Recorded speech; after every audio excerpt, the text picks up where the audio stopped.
boat behind me is Broadsword. She's an ArtNautica LRC58, and she's part of a growing family of long, skinny aluminum offshore trawlers.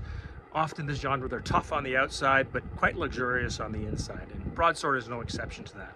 To say that she draws a crowd wherever we go is definitely not an understatement. So I thought what I would do is put together a short little video tour of the boat, show you both inside and out. And by the way, I'm not a videographer. I don't make YouTube videos for a living, so please excuse if this video is a little bit rough. Enjoy the tour. Broadsword was built in 2016 by Dickey Boats in Napier, New Zealand. And on one of her first long voyages, she crossed the Pacific on her own bottom with her first owner. Typical of the genre, she's unpainted, she's very low maintenance, got some really nice hull windows looking forward into the lower salon. Forward facing, nice aggressive windows in the salon. These are, I think they're 10 mil thick windows as well. Cockpit's really large. In fact, you can see I've got my dinghy in the cockpit. It can also sit up on top of the roof, but one of the really interesting things with this boat is the dinghy can be stored in the cockpit and launched right out the back as well. Really convenient, much more convenient than having to launch it off the top all the time. When we don't have the dinghy in the cockpit, we've got a massive cockpit here. It's probably about 10 feet long on its shortest side. Really great space. And inside the cockpit, underneath in the lazarette, there's massive amounts of storage for chairs, extra dinghy fuel, lots of different things you may want to store inside there. And up above here, we've got an aluminum roof covering a portion of the cockpit as well. So it's kind of nice keeping things dry when you're heading in and out of the boat. Let's go forward and have a look around the bow. Okay, starting at the back and heading forward, nice wide side decks. You notice there's absolutely no wood on the outside of the boat, well, except a little seat in the bow. So very, very low maintenance. Very few trip hazards, and as I'm somebody who likes to stub their toes, I'm thrilled there's not a lot of reasons to stub my toe either on the boat. Very big anchor locker there. It's about 7 feet deep in there. We got a Manson 33 kilogram anchor on the bow. And again, really nice and robust up forward here. Looking backwards, and we'll head up on top here. So nice, easy steps added here to get up on top. Got about 510 watts of solar, 6-person life raft as well. And communications arch here. That whole system up here is cantilevered as well. So, or should say tabernacled, so it can be folded down. This boat spent some time in Europe on the canals, and it also spent time doing the Great Loop with a prior owner as well. So it's really nice to have the very low bridge deck clearance. I mentioned I can also store the dinghy up top, and you can see we've got a custom crane in the back here and spot to store the dinghy up on top. Now I'll take you down inside the engine room. I had a Nordhaven previously, and I was really spoiled with having a great engine room. So of course that was something that was pretty high on my list for the next boat. And down inside here, we've got a little workshop here before we get into the engine room. We've got a small washing machine in there as well, and a nice workbench. I've got a lot of stuff stored on there right now, but it's really handy having the vise on there as well. Now let's go down the steps here and have a look. The engine room on this boat does not disappoint. It's not quite standing room, but it has tons and tons of volume in here. Very, very easy to work in here. And I'll give you a little pan around, and I'll tell you what's down in here. So starting over on the left-hand side, a little 4.5K Whisper generator in there. Not a really big generator, but then this boat is quite light on its electrical loads. We've got a Spectra water maker back there as well, very large hot water tank. And way in the background, you can see an S-bar hydronic heater on the wall there as well. The boat's powered by a Beta 90 engine, so 90 horsepower, that's it. But true to the form of this type of genre, it's super efficient.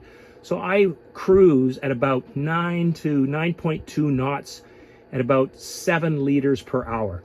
So super efficient boat. The prop is a West Meccan controllable pitch propeller, which lets me also optimize the prop pitch for the sea conditions and the load as well.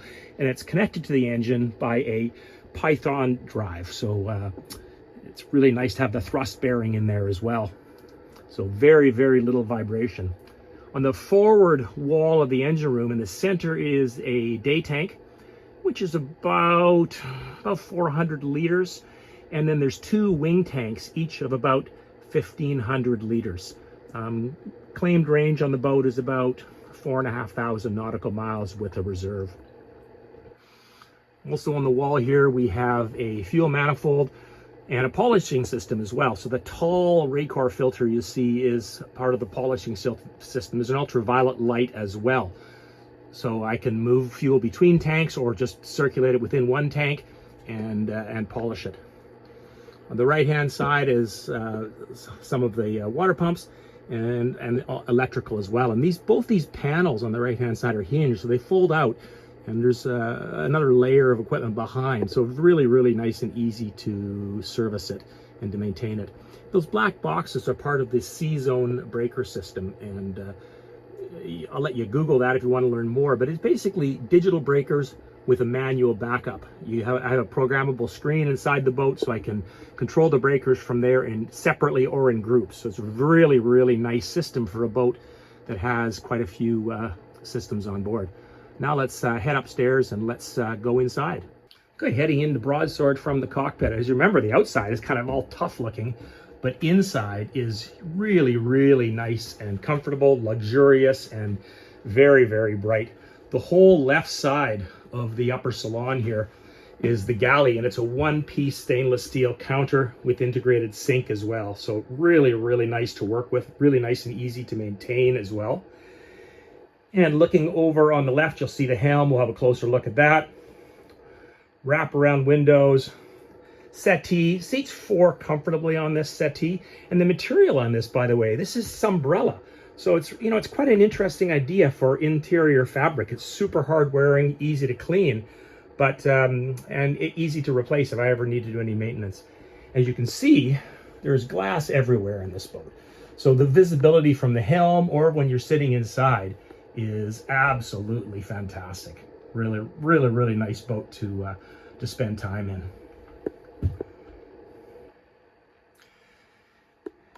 These posts you see here, these are all nicely leather wrapped as well, and this is all fiberglass down in here. The helm, being a 10-year-old boat, is nice and modern, really nice to work with. Dual Raymarine displays here. All these buttons you see below the displays, those are just our different C-zone modes. So for example, if I was to hit the underway button, it turns on all the systems that you would generally want on when you're underway. If I anchor for the night, I hit the docked button. Turns off the underway systems and turns on all the house systems. Electronic throttle. The throttle also has the control on it for the pitch of the propeller. You can see the screen over here. That controls the C-zone system. There's also an exhaust temperature display over there, and that's how we manage keep the engine and the prop running as efficient as possible. Basically, we set a target exhaust temperature, and we maintain that exhaust temperature. Dual comfortable leather helm chairs with the autopilot controls in between the helm chairs, and of course the helm chairs each have their own footrests as well, so really comfortable for any long voyages on here. The side windows on this boat, being an offshore boat, don't open, but up above there are opening hatches, so the ventilation is actually quite great on this boat. Now let's go and head downstairs, and I'll show you what's going on down there. So this boat, of course, we've got an upper salon, but what we also have is the lower salon. And coming from a sailboat heritage, I just love this space down here. This is where we spend a lot of our time. You got hull windows that we saw when we walked by the boat. Long settees, over 6 feet long, so you definitely could sleep on them if you wanted to. Got a TV on one wall. We've got Starlink on the boat, of course. And then on the starboard side, we've got a bigger settee that actually folds out, if I wanted to, into a double bed as well. So the boat is a 1-cabin boat, as you'll see shortly. It's really a couple's boat, but if we did have extra people on board, we can fold this out to a double bed. We've used it and it works really well. There's, for creature comforts on the boat, there is the an S-bar hydronic system, which heats the lower level of the boat. That it's an S-bar airtronic system for heating the upper level of the boat. And there's also 2 air conditioners in the boat as well. One of them is behind that grill you can see over underneath the little desk. And there's another, that's the air conditioner for the lower salon. There's also air conditioning for the upper salon. Those are, of course, AC units. So we'd be running a generator if we wanted to use those. Being up here in British Columbia, not really too necessary. And the ceiling on this boat, I don't know if you caught it in any of the previous bits of the video, but it's a really nice modern white ceiling. Now this looks like wood, but this is not wood. This is a plastic ceiling again. So very practical, very, very low maintenance. Now let's go and have a look forward here. Take a quick look into the head. It's a single head. It has a really nice big shower on one side. Nice vessel sink, lots of glass, one window in the shower, one window over the sink, and of course a head as well. Now going forward in the boat, one sleeping cabin on this boat. As I mentioned before, it's definitely a couple's boat. That is the target with this boat. And the stateroom doesn't disappoint. It's got a nice queen bed up here, and it's a nice standard size queen. What that means is normal sheets, no custom sheets, no strange angles. Really nice size big bed. There is quite a bit of storage in here as well. Hatch above for ventilation, which is quite nice in the summer months. And a nice dresser in there as well. And of course, there is tons of storage room underneath the bed as well. Now heading aft again.